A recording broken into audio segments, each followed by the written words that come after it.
In the long and glorious history of men butchering each other, we river folk make the best meat. How else can you explain why anyone would stay in a land of constant carnage for thousands of years? If it wasn't the first men killing the children of the forest here, it was the Andals killing the first men and then each other. Even when the Riverlands finally united behind the kings of House Justman, the unusual silence of peace attracted the Storm Lords, Westermen, and those bloody Ironborn to try and take our grain, gold, and women. The problem is, and has always been, that the Riverlands have no natural defences. Unlike the North, we don't have the neck to keep invaders waist-deep in muck.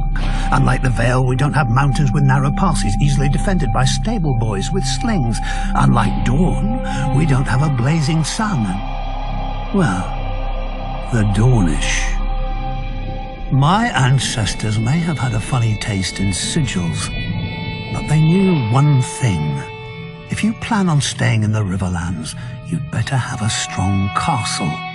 My ancestor, Axel Tully, bright man that he was, realized that most soldiers can't swim, and raised his castle of Riverrun where the Red Fork and the Tumblestone rivers meet.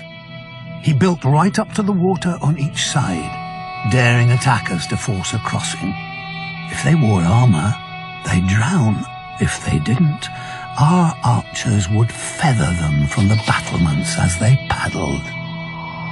An army could still assault Riverrun from the west, however, so my ancestors dug a wide moat along our western wall, connecting the rivers on either side of the castle. When any would-be conquerors showed up, we opened a series of gates and flooded the moat, transforming Riverrun into an island fortress with enough stores to last years. As the invaders starved in their camps, they'd watch us fish off our walls, just for variety. And because we were bored, eventually they all skulked home.